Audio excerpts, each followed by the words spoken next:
artiste convaincre bino, arrangement, façon de chanter, texte, voilà.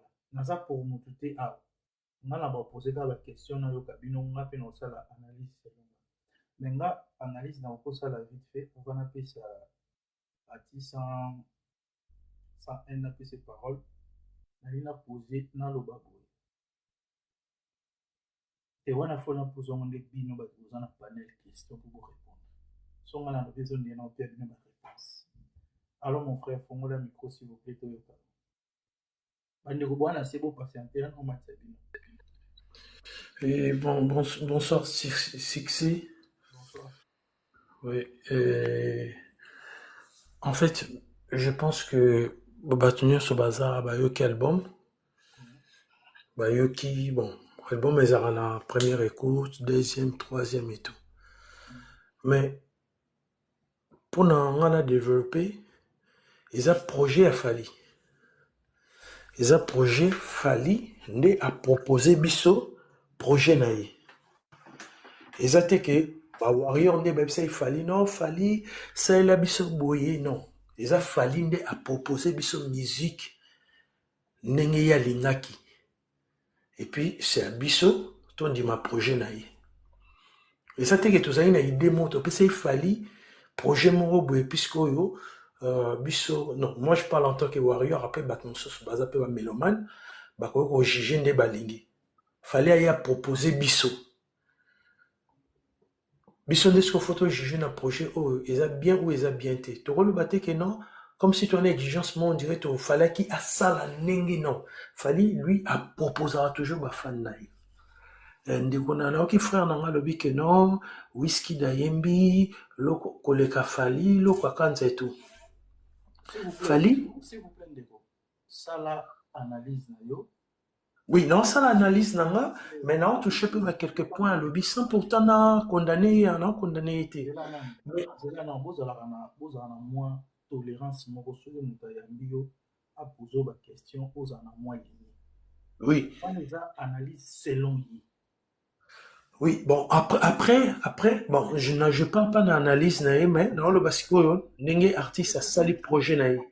La sili si kututé, pour na zoom sur le parole. Le bac à ce nom, c'est là. Sauf aussi, c'est ma parole. Après, comme on a compréhension. Osa libre ya koloba oza. Oyo ya lobi, eza selon lui. Selon analyse oyo asali constant parce que yé pas artiste. Dash qu'on a lina yo kanano. Longola non qui fanatisme que je suis warrior. Oza bien sûr tout le monde a dit que oza warrior. Mais toke c'est la biso analyse oyo yo oyandi album okoma analyse na yo. Artiste est-ce qu'il y a ayembi bien texte pour expliquer biso voilà étape après okoya sikoyo na yo kinde kwa lobby boy. C'est comme ça même la sujet bakendara bongo to développer. Bon, voilà.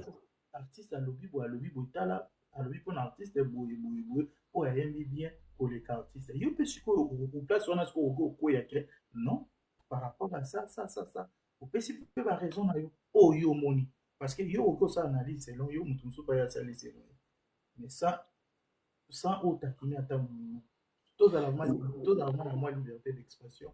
Bon, d'accord, succès, na quoi le basico? Vas-y. Pour moi, personnellement, j'ai trouvé que artiste à atteindre vraiment maturité, il y a musique urbain, world music ou musique urbain, atteindre maturité dans l'album. Oh. Si je peux dire na projet nion surtout il a fallu entre Tokos 1, Tokos 2, Tokos Gold, même na droit chemin, tant artiste aimba bansembo moi ils a un peu ba chanson ouvert na droit chemin, mais avec cet album, pour moi, j'ai trouvé que l'artiste atteint vraiment sommet, il y a connaissance dans la musique que ça oh rumba. Pour moi, c'est ça. Alors, on a développé un mot. Les artistes na projet nyos a travaillé, na ba artiste toi travailler na bango, a tché ba invité na yé à l'aise. Parce que ça triple album. eza projet ebimi oyo na projet mosusu ebima le 10 na bachanson mosusu abanda kobimisa bimisa tina fin de l'année selon projet na ye. Donc eza triple album. Alors artiste asali atia bainvité na ye nyonso tu à l'aise ole ya benda bango plus na univers na ye yake plus na univers na bango. Donc oke na univers ya mutu peu importe le roi album na yo faut yazala plus à l'aise que yo zala à l'aise yo kolo nzembo. Yango vous allez trouver que l'artiste ebele bayembi na ye, les artistes là se sentir plus à l'aise que ye parce qu'il y a que plus vers bango que bango ba ya vers ye. Bonsoir coach Mathias, so oza temps matin na mana posana. Vous comprenez le succès. Donc ça veut dire que sur ayembi na artiste moi ayemba reggae ayembi na yo. Donc il y a aucun fallait même ta aucun vers reggae que y a ben d'ailleurs dans l'univers tokos musique. Donc il y a vers yo na reggae, toi tu te sens à l'aise, il y a accompagné, c'est son album. Mais accompagné yo na reggae. So pas qu'un artiste moi yembara ce qui m'a pour ce qui style ni donc a tcheba invité na un style ni surtout bazala. C'est yango ne sali que d'autres personnes voient que il y a des artistes qui ont peut-être chanté plus que yé parce que a tchebango à l'aise na univers na bango. Il y a même bango vers yé c'est il y a que vers bango parce qu'il y a ça sur un projet moussos. Donc ça sert à rien il y a benda bango vers yé tandis qu'il y a ça sur un bandi moussos à rumba obimisa dans 1 mois et demi. Après ça, sur la chanson, ça tout au long de l'année. So, les bongo, ça sert à rien, Robin Sabatwa, ça n'est pas rumba la rumba. Il y a moi préféré un projet Oyo, il y a que des vers bateaux. Nga na yé pas succès, la ligne succès l'accent, so succès à Saraboué, la ken a boula succès. So na ken a ndeko na pso Jonathan, na ken vers ndeko Jonathan. Mais la musique, il y a bon, il faut beaucoup la 50-50 parce que il y a un album. Oui. Je là s'il te plaît, il y a un album, net il y a invité nge pana. Texte c'est ça, yom to komaki. Au moment où on a peine au koya au bakisa baïdi. Oui. Aujourd'hui, que ceux qui artistes sur 100 à PSI, tu as 70%. Et pas y mora travailler quand tu as 30%. Au moins que quelque part. Non. Négo succès, je n'ai pas dit dans ces sens-là. Négo succès. Non, pas ce exemple, moi. Na domaine, mon bouépé, na mon nom, ça. N'étant pas ça en théâtre. Ce qui est par exemple, na caché muro batwa ebinga. So na lobby, par exemple, na joué rôle muro boué, on a bien monté. Par exemple, tout le monde a battu soso. Na théâtre, na rosa, na joué na boui, par exemple. Na ken a rôle à boui, mais na joué boui, a joué plus qu'ils zengi. Na joué Vengadios a joué boui, moi, à moi, teti. Na joué ba rôle nyo, surtout après, na fin, le reste projet moko. Na na joué ba rôle à batunyo, surtout batunyo, na joué plus ba rôle na bango, au bas à la laine, et à la fin, on a joué rôle na nga moko, au nazara na on caché na nga. Parce que album moana, ils ont ba chanson belle, ils ont triple album. Alors fali. Et on a ne bato ba la monotonie, et on a la ce qui fali, a yembisaki loko kanza na ki fali. So ayembisaki Angélique Kidjo na ki fali. So ayembisaki Trésor na ki fali. So ayembisaki Wizkid na ki fali. Nde sika bato balwa monotonie. So tant fallait aye, eza texte na ye. Mais ayebisi Wizkid que non, eza texte na nga mais yo nzembo eza nga eza boye mais manga un peu na univers na yo. Mais c'est eza chanson na nga na komi. Ba ke na univers, mais eza nzembo fali projet fali. Merci beaucoup. On a la question. Oui. Avant ça m'a pas Jonathan, on a la question mon ami a posé. Coach Mathias, on a besoin de vous. Ça coach Mathias, sur vous on a vraiment besoin de vous. Na moni wana bonsoir coach Mathias. On a vraiment besoin de vous. Toi analyser na vision album ya fali. On a la question mon a tout na. Est-ce que au bat bazo le bango trop que album oyo fali tout pas vous na difficulté na ba concert ya ko interpréter yango neti toloba musique na biso donc nyonso abosala yango soit playback soit semi-back semi-nini c'est ça non semi-live semi-live est-ce que c'est vrai ou c'est faux selon you les gens ils peuvent avoir raison s'il vous plaît ndeko moko oza na sozo ba okosi s'il vous plaît nga so komi commentaire na mabe na obloqué pourquoi nayambi bato nazopoze baquestion oyo ezolobama na cité bato bayebi musique bato balandi album bango nde bakoexplike bocomprendre ke naza journaliste na platnet na abona na plateau na nga nayambi bainvité bango nde moto bakorépondre par rapport ya badire ya bato oyo basali baanalyse tozala na mwa compréhension otya te okosi po bozala kaka bato ya compréhension. Après ndeko succès, difficulté, première difficulté kozala soki invité na ye aza te wana ozala ya première difficulté. Après je pense que parti neti ya nani artiste un peu nigérian soki aza te eza difficile.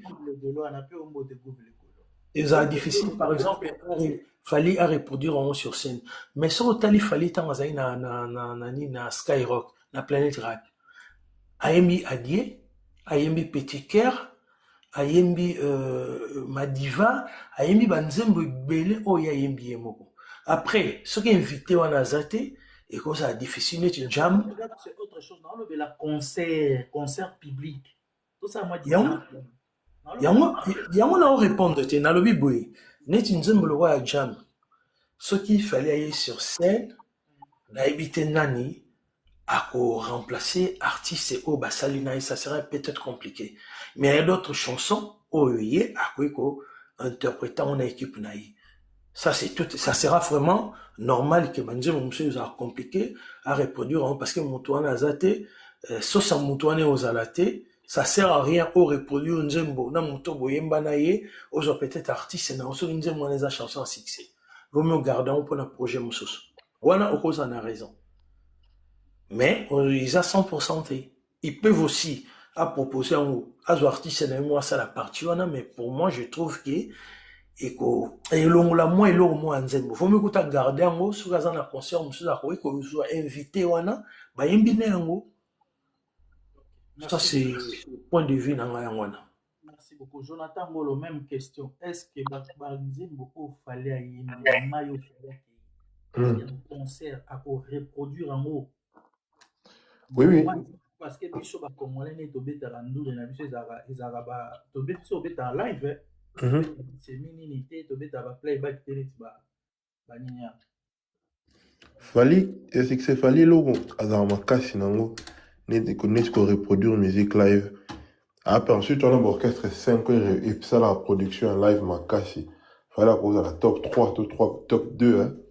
Fallait la reproduction, il y a musique, quoi, ça, dans le studio. Alors, ça, là, on a facilité. Et là, on est comme un difficile. La personne, on va y mbinae. Mais, musicien, bako. Le problème, il y a musicien, on va y français, et il est cas. Un monsieur va mis en anglais, tout en portugais, il quoi un problème. Comprends, hein? Parce que bah musicien. Yeah. Il y a un problème. Ah, il y a un qui partait à Whisky, mais ça fallait y en tout long. À jouer long. Bonsoir, succès. Neti partait à Whisky, il va en tout long. Yemo whisky azofana ngo parce que elle nyanze mwana whisky do pomper na ba ker fallait au chaka likolo plafond parce que yemo whisky tongo azobeta ba partie ne wana mais ça fallait avoir de l'eau il faut travailler papa on afrobeat hein. Merci beaucoup. Ouais. Tokani micro toyoka ndeko tozoka yo toyoka analyse na yo par rapport s'il vous plaît posez la Bon. Merci cette question pour répondre. Chose après ça m'a quitté les franchement la pétition. Non, il n'y a pas le bruit apparemment. Ok, merci beaucoup mon frère. J'espère Je vous écoute, succès. J'espère que l'année album, au lieu qu'album a fallu ou le quitter. J'ai entendu, j'ai eu le temps d'écouter. Okay. Je continue aussi à écouter. Ok, merci beaucoup pour vous. Vous analyser. D'abord, première question sur 100 au plus 100 mots. Merci Dilata. Bonjour mon frère. Bon, pour l'instant, donner une réponse définitive et Rosalana Kosi parce que le Loko Basali pendant plus de 2 ans, en 72 heures ou 48 heures, pour faire sa réponse définitive, ça sera malhonnête. Là, je parle, j'en parlais, mais écoute, qui c'est non, parce que on a des détails. Je dois expliquer dans le début que l'album, j'en ai oublié pour juger en gros, dans 2 jours, 3 jours, 4 jours, il faut aussi que l'album temps. Tu vois, ou tu as vraiment l'album Déjà, là, tu peux consommer en beaucoup. déjà, on a Yoki sur 10. Si on tourne sur 10, on a Yoki à 8,5. On a Yoki. Ok. Pourquoi je dis ça? Parce que, au 1, c'est d'abord nouveau. Parce que difficile, celui qui n'a pas l'oreille d'écouter ce genre de style ou il n'est pas ouvert à ce genre de musique, c'est difficile pour lui d'avoir l'oreille de bien juger. Il aura souvent tendance à le juger par rapport à sa fanbase, par rapport à sa musique de base. Et ça là, ce sera une analyse très erronée. Parce que sur ce projet, il a pris beaucoup de risques. Vraiment beaucoup de risques. Il est parti vers comment on appelle, les musiques des autres. Donc, il sait s'exporter. C'est-à-dire, c'est quelqu'un qui veut s'ouvrir à la musique du monde.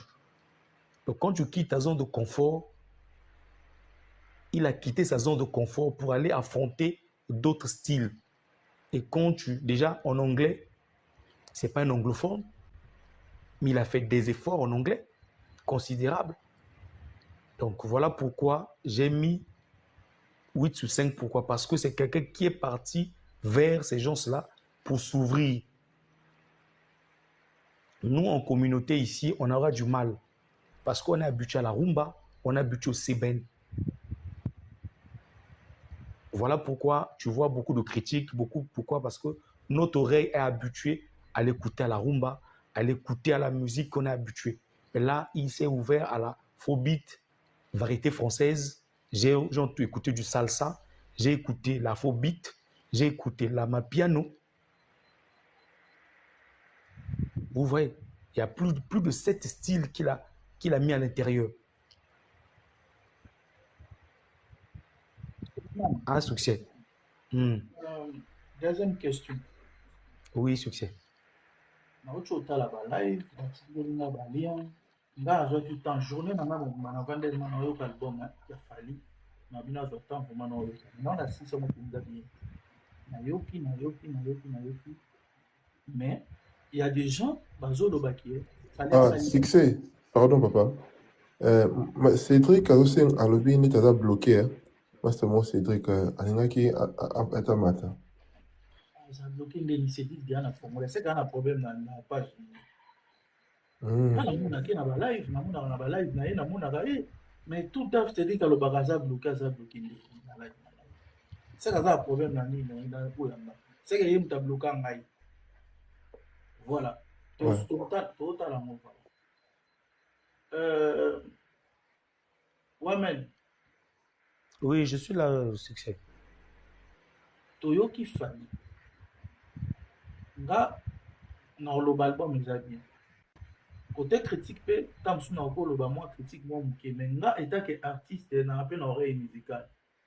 On sentit que artiste est vraiment on a pour ça à toucher partout. Touche à tout.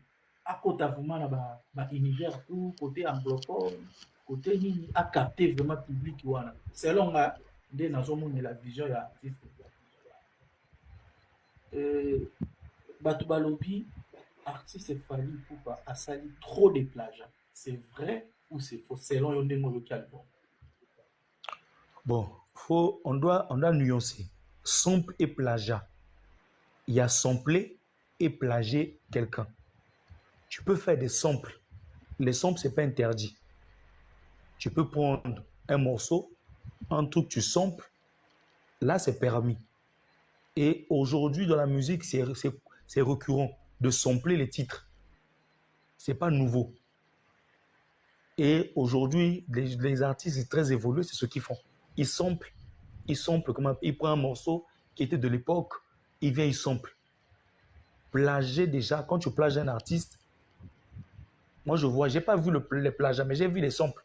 Je n'ai pas vu des plagiats. Il a samplé les titres. C'est comme son morceau, je pense à Ogazi, il a samplé une partie.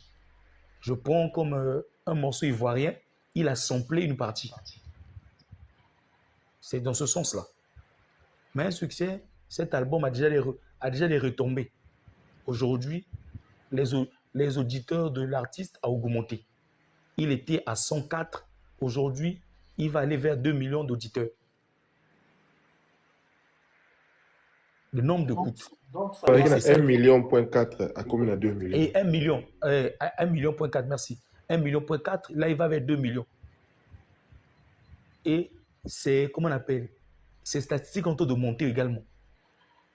Donc, le but de cette ouverture, c'est ça. Il a pris beaucoup de risques. Voilà pourquoi, maintenant, on ne pourra pas le comprendre. Peut-être 6 mois, 4 mois après, ou 2 mois, ou 3 mois, on va le comprendre. Parce que cet album, c'est beaucoup de risques qu'il a pris. Et dans certaines situations, il n'était pas trop à l'aise. Comme en anglais. Vraiment, il s'est forcé à bien chanter. Mais un anglophone qui est déjà habitué à chanter ça, c'est comme Judith, il chantait à Lingala. Ayem à Lingala. Et en français, vous allez sentir une différence. Merci Donne beaucoup. d'habitude de chanter en Lingala. Merci. Je vais terminer succès. Dernière question pour appeler ça. Oui. Parole. Oui. Dernière question. Balobi, bon, on a besoin de question. On a moni na balai, batu basali, batu bazo critiquer, batu bazo lo banali sko bino go répondre. Na royamba mutu nyonso. Mutu muso pe ban lo babo lo ba cause d'accord na bino te na matière pe à ça l'intervention na ye à expliquer. Mais moi tolérance mo ezala moi respect mo ezala plateau. Dernière question pour la D'accord, succès. Diplomatique parole. Même question à Tunaki Atu, à Tunaki P. Jonathan. Balobi, artiste fali pour par rapport au Banzela qui est difficile na concert à Kokayango. Ayemba Banzembo, wana Oya, Bamai to producer la musique. Selon you. Succès. Tu peux me donner 1 à 2 minutes pour cette question-là, s'il te plaît. T'es libre, mon frère. Ah, liberté d'expression, vas-y. Tu sais pourquoi je dis ça? Parce que ça vient. Au Congo, on a un problème avec le live. On n'a jamais été nominé par meilleur performeur de le monde. On n'a jamais nominé un Congolais. Mais on dit nous sommes les meilleurs en live. Mais les Américains qui sont des meilleurs en live, qui prennent des trophées en ça, et ils font des pré-enregistrements de leur manière de, comment on appelle, leur live. Ils ne font pas totalement du 100% live. Ils mettent des enregistrements, ils font des programmations dans leur live. Les Beyoncé le font, comment on peut, tout ce monde que tu vois, les lives que nous aime, qu'on vit. Il y a des programmations à l'intérieur. Il n'y a pas du 100% ce qu'ils font. Ils font des séquences, ils enregistrent déjà. Ça existe. Mais chez nous, on veut faire du pur live comme sans programmation, sans ceci. Là, il y a un problème. La musique évolue, des choses évoluent. Effectivement, le monsieur a la possibilité de reproduire ces trucs sur scène. Pourquoi? La musique live sur le CD et en scène, c'est différent. Quand on fait un concert, on reproduit les musiques par rapport à la scène, pas par rapport au CD, non. C'est différent. Nzembo Yebi un album. Et ce que tu vas mettre sur scène, c'est deux choses différentes. Quand tu organises ton concert, tu dois prendre la musique qui était sur le CD, transporter ça en live. Voilà pourquoi tu vois d'autres artistes. Au studio, il a bien fait. Quand il vient en live, il n'arrive pas à reproduire. Ou encore, en live, au studio, il a bien fait. Le live, il n'arrive pas. Pourquoi? Parce qu'il y a une différence entre le studio et le live. C'est ce que les artistes doivent faire. C'est même ce que Beyoncé fait. Il reproduit qu'il a fait au studio. Il doit le transmettre format live. Et je pense que l'artiste, s'il a pris ces risques-là, il est à mesure de reproduire ses musiques. Merci. Avec certains bémols, parce que les featuring, il faut ces gens-là doivent être là. Mais s'ils ne sont pas là, il pourra s'adapter. Comme il faisait avec la chanson qu'il a fait avec Nino. Quand Nino n'était pas là, il chantait ça, Nicolo. Il chantait. Merci, Fabien. Donc il pourra s'adapter. Merci beaucoup. Donc donnez-lui la chance de succès. Merci. Mes amis, s'il vous plaît, tapotez là et partagez. Mes amis, tapotez là et vous tapotez. Vous tapez j'aime. Toi, on a 2.7. Il y a pas j'aime. Vous tapotez, vous pouvez savoir fleur, vous pouvez savoir cadeau. Tous solo là. Tout le monde est libre. Pour bana yambaka mutu nyonso fan à la bonne musique. Oh, il y a la musique à kitoko. Oh, il y a tout. Je te salue, Laurette Compressor. Bonsoir ma sœur. Toko Jalawana. Boyambi album na bino ndenge nini. Lorette Compressor. Ce qu'on appelle Nathan Omati, ça l'intervention na yo.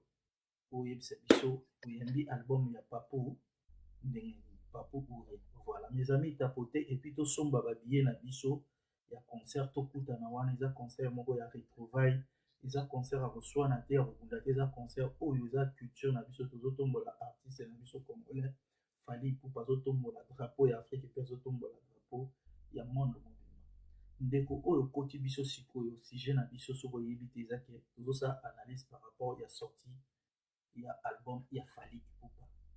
Na bandeli album bajujaka yango na 2 jours te, na 1 semaine te.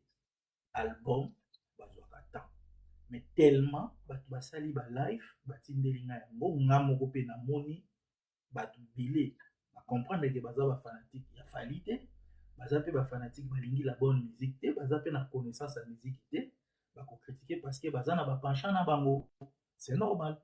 Mais siko awa sikoyo tozolinga bato oyo bayokaka musique akoki mpe kotraite. Je vais vous laisser, hein. Laissez la place aux autres, excuse-moi. Merci beaucoup, merci mon frère, merci pour votre participation. On est ensemble frère. Voilà. Nazo epenge makambo, nazo insister po soko koti live ebeba te ka oye okota live obebisa live na kitisi. Voilà. Ndeko Artof, bonsoir. Bonsoir Succès, bonsoir tout le monde. Bonsoir maman, ça va? Oui, ça va. Et toi-même? Ouais, par la grâce de Dieu, ça va. Tu parles bien, t'es où là? Moi? Ouais. Moi, je suis au Congo, à Lubumbashi. À Lubumbashi? Oui. T'as quel âge à cette heure? Tu dors pas? T'as quel âge? Je suis maman. Ah bon?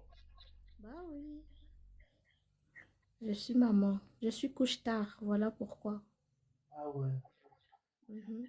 Voilà. On vous donne la parole. On vous écoute, maman.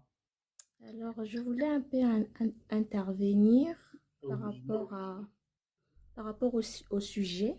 Oui.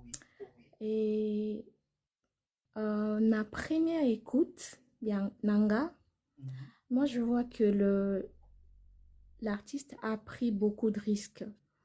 Il s'est vraiment exporté, quoi. Genre, il voulait vraiment aller au-delà parce que je me rappelle Natokos 1, les gens disaient que Akomina style Oyo, Alingi, Akimi Rumba et tout.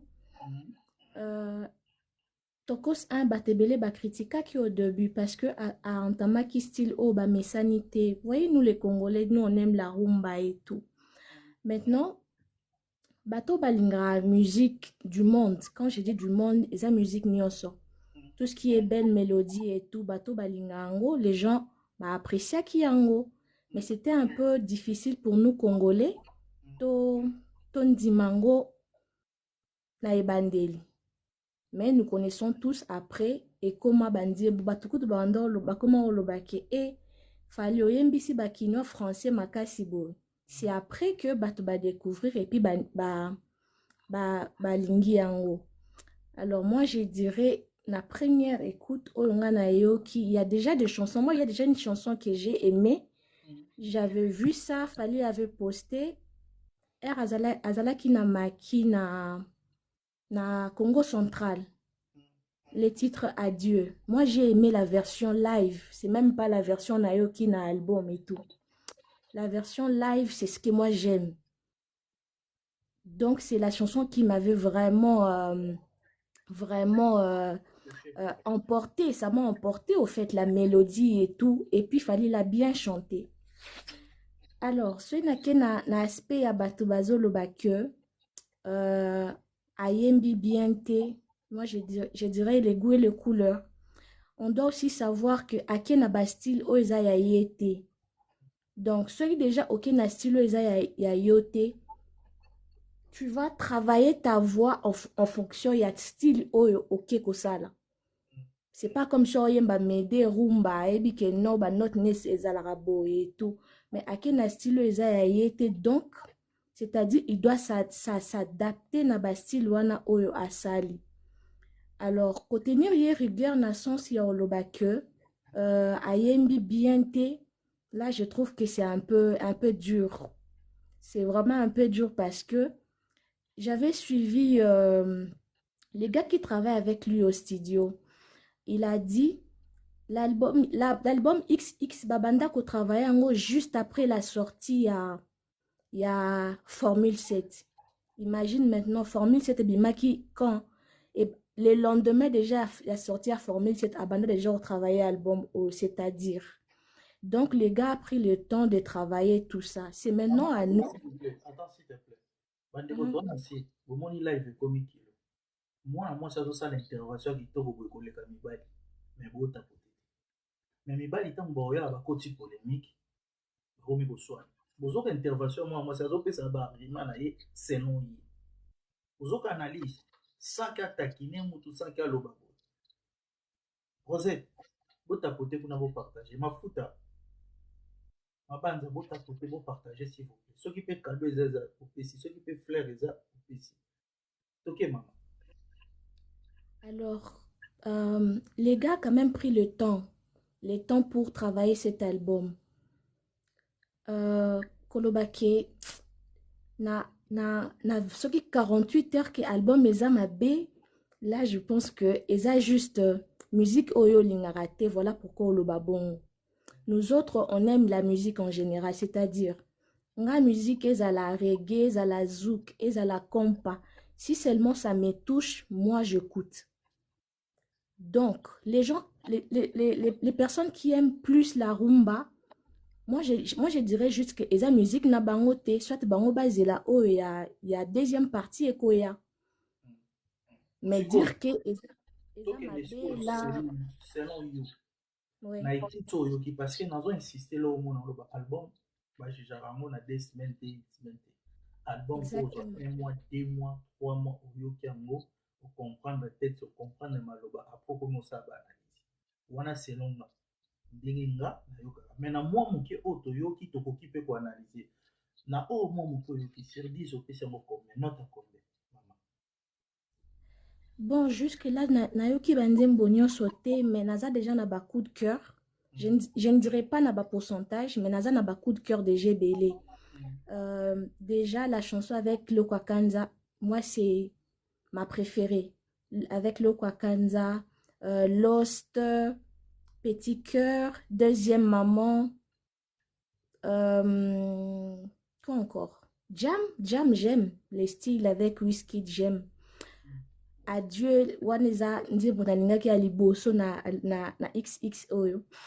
Alors eza na banzembo, si je peux compter ba o nayoki ekoza ata ba 10 déjà, pour moi eza ba coup de cœur parce que eza quand même ba style la musique nalingaka, pour moi ça me va. Donc je ne dirais pas na peut sa pourcentage te parce que nayoki album nyonso te, j'aurai le temps ya oyoka nyonso, mais na ba o nayoki j'ai déjà mes coups de cœur. Et je suis sûre que les gens vont aimer après. On sait que l'album a fallu dans la suite bimi au début to critica kaka, mais après mutu ozwa nzembo na yo ya olinga, c'est un peu ça. Merci beaucoup. Mes amis, tapoter live, partager. Vous avez un coach Mathias, na besoin de mais na ina lobelo moko. Bandeko nga kotala fali selon nga azui risque. Azui risque mais na kobenga fali c'est un libérateur.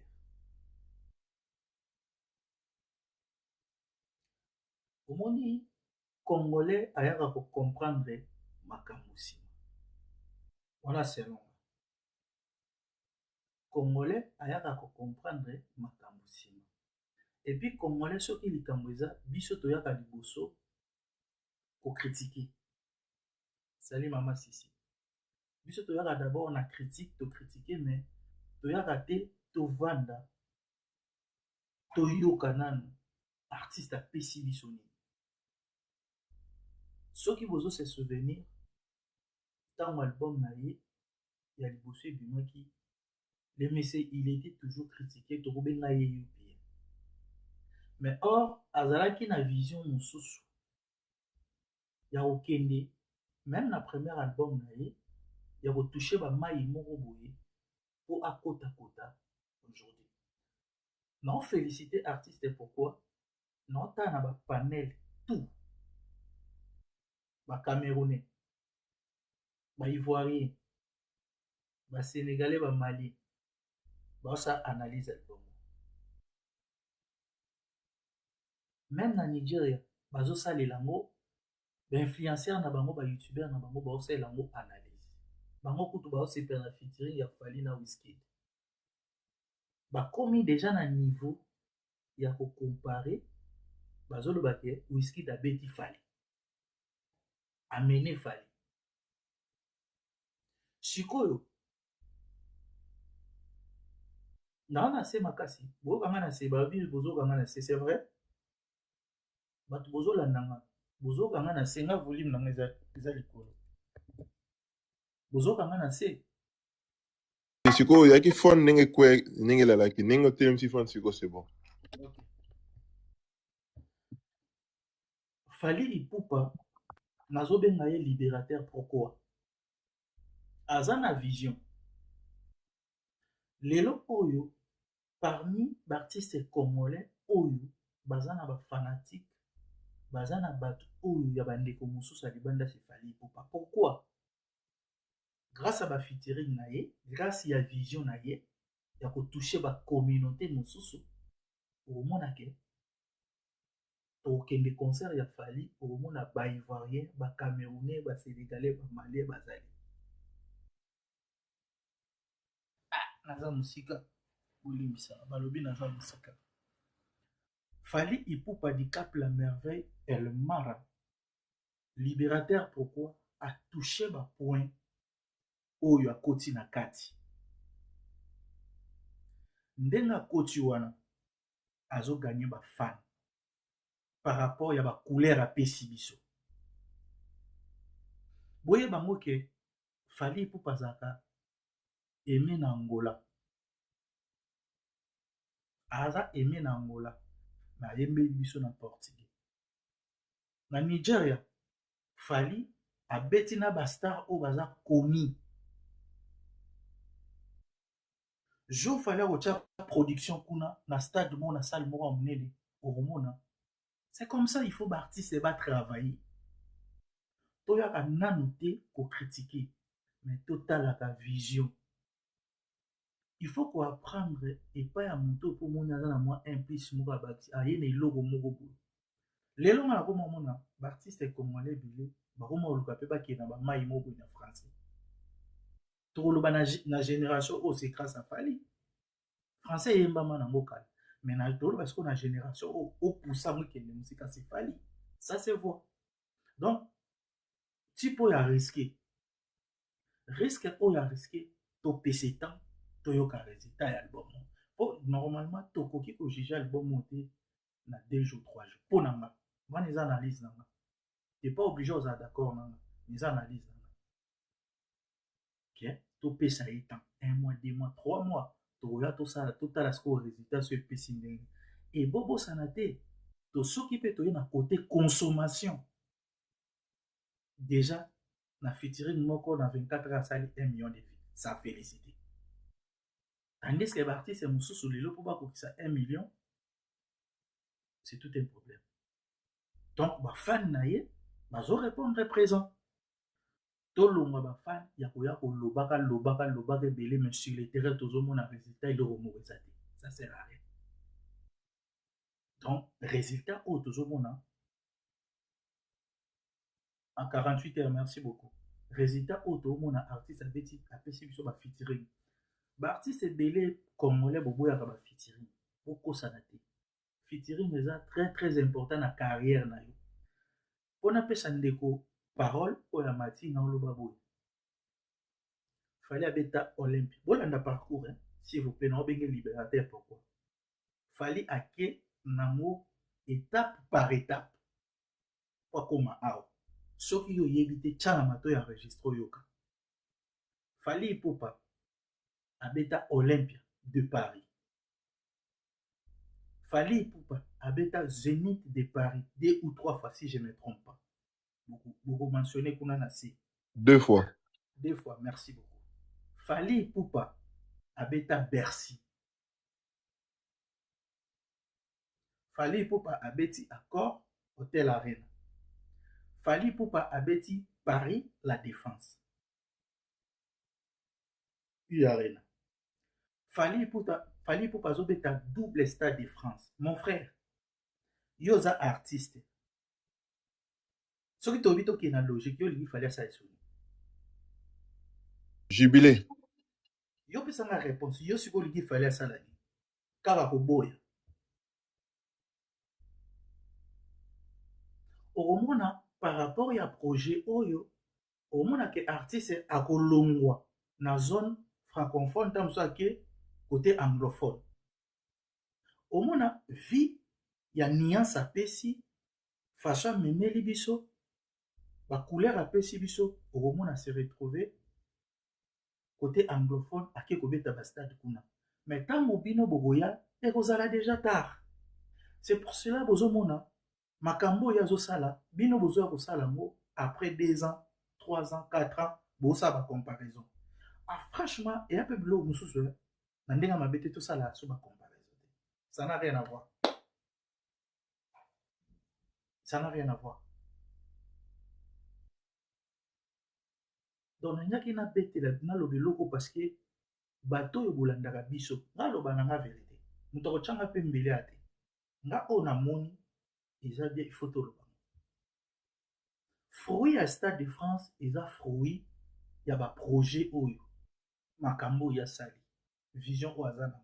Tant mosusu abi na France na confirmé na beti basala minene na succès na Stade de France na boya ta mosusu Zénith na beti boye moko na ki na tala siko mopanzi wana.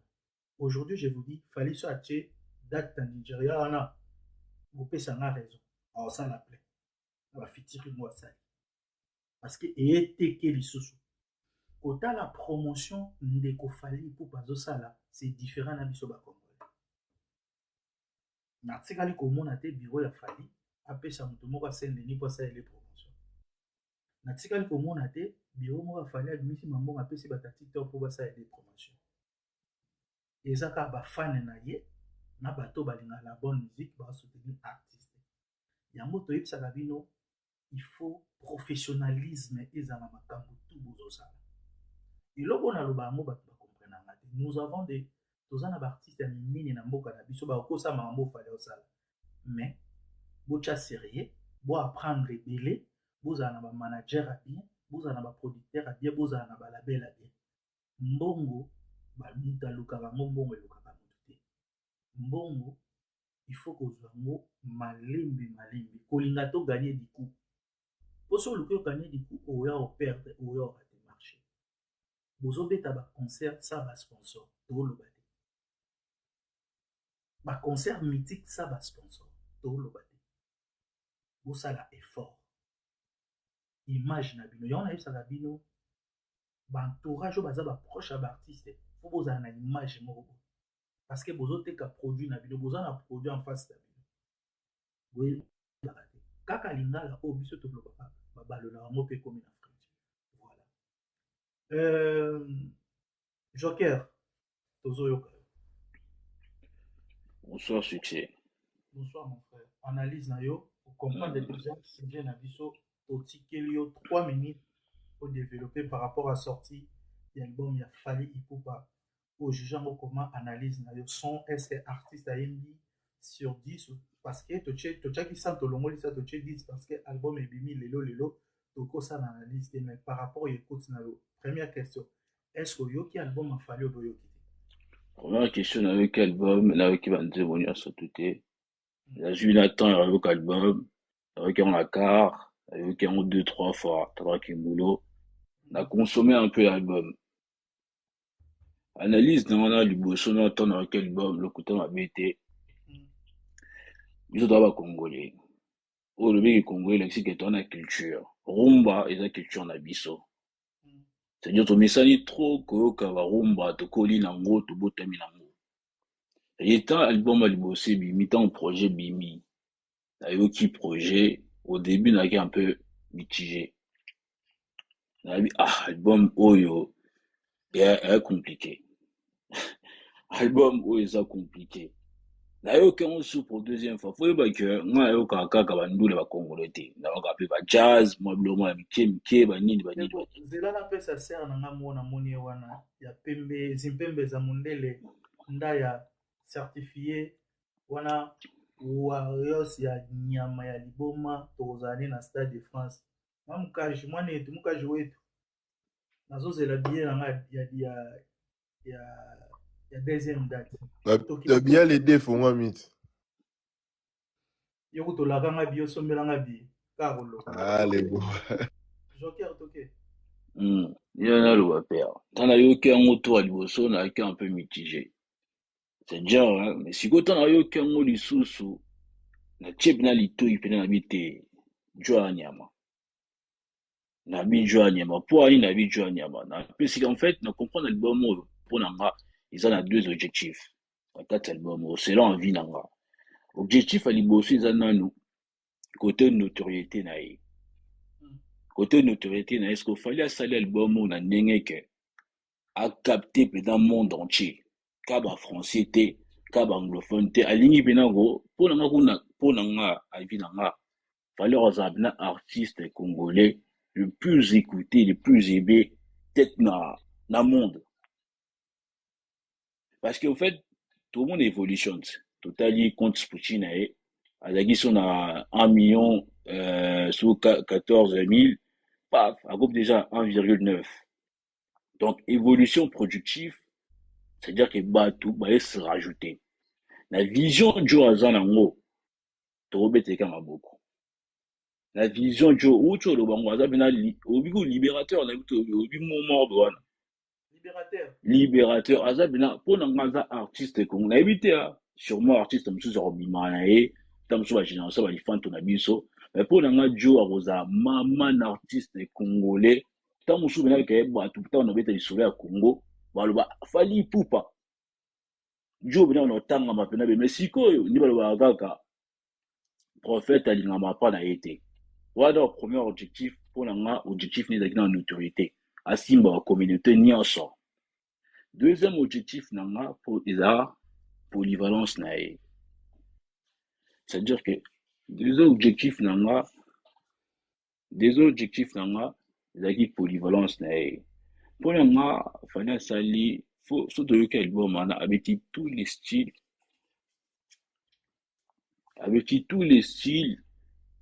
nyonso tu akoti nango abeti jazz abeti bastyle ya boloko ya kanza abeti bastyle ya Wizkid c'est-à-dire qu'en fait mpo na nga fali akotikala soki kobeta album moko te 100% rumba déjà de un pourquoi c'est question moko ye fali akotikala kobeta lisusu album moko te 100% rumba akobeta yango lisusu te mais bato mpe bazoloba selon yo nalingi nayoka na liste bato mpe bazoloba ke fali ipupa ainvite bato ebele mais bato yango bayembi koleka ye moko ayembi te yo oloba question wana père eza tout à fait normal c'est-à-dire que eza lokola masa oyo na oloba fali eza lokola motu moko boye admettons ke nga naasala album nabengisi bato baya na album na ngai album moko soki nayemba na lingala nabengisi ya moko ayemba na français nabengisi ya moko ayemba na anglais nabengisi ya moko ayemba na kiitalien na mokolo naoyembaka koleka bango te mpo nazoyemba na langue na nga so toke na titre ya fali na Wizkid bayembi na anglais mpo nini kota Wizkid ebeti plus makasi bato ozokomprendre te ke kota Wizkid ebongisi nzembo parce que toyebi ke baanglophone to babimisa banzembo babukuna bana bavwama lokola bafali te lokola bafere te mais bayeba na bakarte ebimi lokola ye moto invité fali kasi ngo nalobi te père stratégie ya fali d'abord yango wana stratégie na ye nabi ke nga album na kazango na deux stratégies stratégie na liboso notoriété na ye le but est que a éliminer bajo wana oyo abengi bango te le but est que azala na nsima mpo bajo wana bapousser liboso oso comprendre ndeti parti o Wizkid ayembi fotoloba ya solo so toki nzema Wizkid acartonné na nzembo wana ya kosala te oyebi kote wana tika nga nalobaka mwa nayibo mwa parole mena ozomselo parole kote wana boconvaincre nga te parce que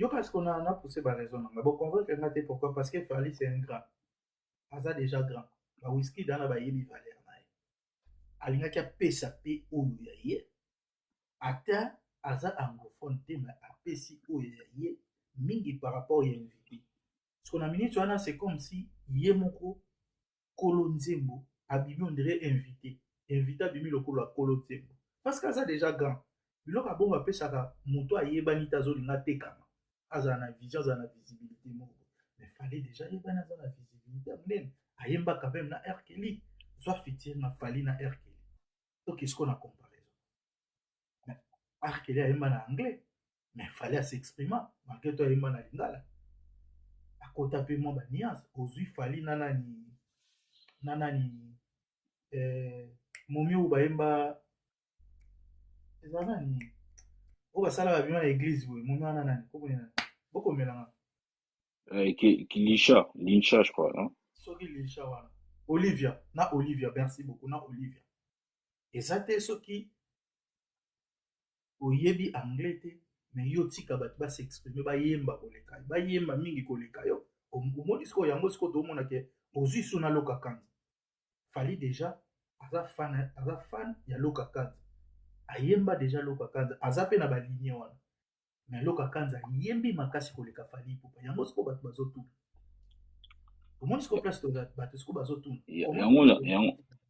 yango père on dirait bato wana balei yango père totya moi na monoko te bato wana bayembi mpena koleka fali fo toloba ngo place vérité ezali fo toloba vérité sikoyo eloko sikoyo mpo na nga avi na nga en tant que mutu soki lelo personnellement nazoluka eloko moko na touche public moko boye stratégie na ngai kozala natika yaya wana abima plus ngai parce que yaya wana kotouche plus public na ye eki ntango akotouche public na ye kombo na ngai kobetama yango yo moko toloba ngo ti baanglophone bayaya banigérien wana basala baanalyse sur ça bazobetama solo poigne mpo bazolela parti ya Wizkid ntango moto azoloba Wizkid abiti nzembo ndeni ntango akobeta ngo nika featuring Fally Ipupa en fait mokolo yo moko olobi yango ya libérateur jo aza wana nalobi libérateur tolobaka efali alingaki ateka plus face na Wizkid na côté anglophone c'est ça kasi but mpo na ngai but ya album X parce que album ne double X ya liboso urbain X ya mibale rumba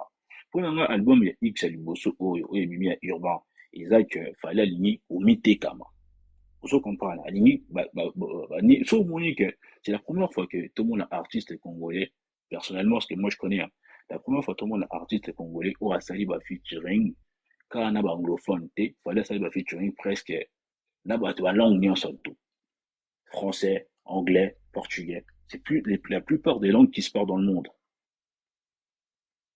c'est-à-dire que pour moi personnellement cet album ils que alingaki komitekama yango mpena fali amibomi nzoto te na bafit wana mpo na ngai merci beaucoup voilà mes amis tapoter live je signale la présence de Yemei biso mokonzi ya printe digitale sikoyo ndenge alobaka bord moko sitie jo adiab eza kute kutu fani to ndeni te nga alinga fali ya kala fali ya orgazi fali ya droit chemin fali ya mikolo na yo kaka yeka me album oyo père depuis album ya droit chemin banini album wa mystique tovanda yango ni album oyo tovanda pena boye pena bota mosusu 6 mois 1 an 2 ans tovanda toba te jo arandoki ana vision mpe mpona nga bina jo oyo to totali vision na ye mpo tozoka stratégie oyo tosinspire na vision ya ya oyo parce que c'est pas à tout le monde qu'on réfléchit ovandi kobi bon nabisa album moko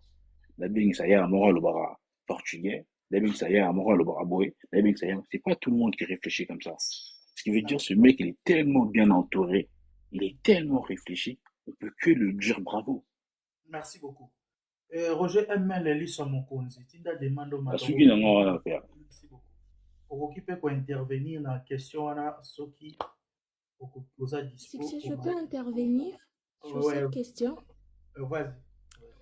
Alors moi je trouve que sur ces sons Jam Fally voulait laisser Wizkid s'exprimer. Maman, s'il te plaît. Oui. Pour le besoin de mon qui te bonne sa voix. Voix wana, bah tu vas repeindre mon live. Bimi sa voix s'il te plaît. Wana vraiment. Et comme balando na privé, sali baby, coucou baby. Yako bon, bara makasi na coucou. Bimi sa ma voix changer voix pardon. D'accord, d'accord. Non, non, changer tes mais et Mata quand même. Ok, Mais Mati, ça, c'est d'accord. beaucoup. Moi, je trouve que sur la chanson Jam, fallait laisser Wizkid s'exprimer. Je donne un exemple simple. Au moni album na Tokos 1, fallait Salaka featuring Mokona Wizkid, Yakuza. Je sais pas si tu connais la chanson. Yakuza, ouais, c'est comme ça, ouais. Dans la chanson, Batebele Baloba Nini que chanson on a fallait propulser en côté et Simbate parce que fallait avait plus chanté que Wizkid. Donc Wizkid a s'exprimé mingité na chanson Yakuza que fallait. Voilà pourquoi les gens disaient qu'il fallait négliger featuring Wana et tout. Alors sûrement peut-être moi c'est comme ça que je vois les choses. Sûrement Alingaki cette fois-ci Atikae a s'exprimer à côté vraiment na style nae parce que sur Otalib Yakuza c'était le style de Fali au fait. Mais Awasiko na Jam, c'est un style, il y a Wizkid, il y a vraiment du afrobeat. Alors, na afrobeat, c'est pas, eza nani na été, eza style la musique na été. Il faut tika mutoyo, eza vraiment dans le bain, il y a musique, on a à s'exprimer plus, il y a un de ça la queue, et exporter vers, Nigérian, adopter aussi. Moi, je trouve que c'est vraiment stratégique. C'est pas parce qu'il ne voulait pas trop chanter, parce que déjà, na featuring à Liboso, il avait plus chanté que Wizkid. Franchement, Mais, c'est vraiment ma pensée.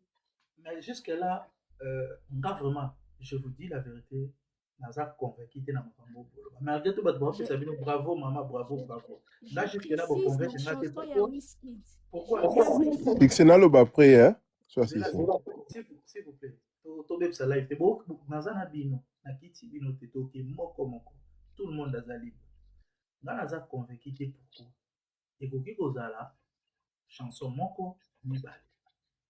Mais soki ekomi d 3 na bainvité no bango bazoyemba plus yo place sikoyo bino boconvaincre nga te. Wizkid exemple opesi ya Wizkid première featuring fali amemaki ye na monde na biso fali ayembaki trop bato balobi fali asala promotion nango te. Là je suis d'accord avec toi, mais na deuxième bakoki koyemba 50-50, bakoki koyemba ta mosusu toloba ta mosusu oyo azwi ta mosusu 60 oyo azwi 40 fallait nga azwa ta 60 ye azwi 40. Mais c'est comme si azwi tout fallait on dirait ayaki kaka kotya bakere. C'est ça aussi place tozoloba so toye lisusu na loko akanza tozala vrai, c'est pareil. Or monde oyo loko akanza amemi fali ayebi yango très bien po fali abanda korepete nani loko akanza depuis, tu vois place sikoyo oyo nga nazomona mpe mwa nini ya mwana une minute mama po topesa bandeko mosusu papa. Ok. Pour Nalo Kwakanza, moi, j'aimerais dire, hein, j'ai suivi l'émission.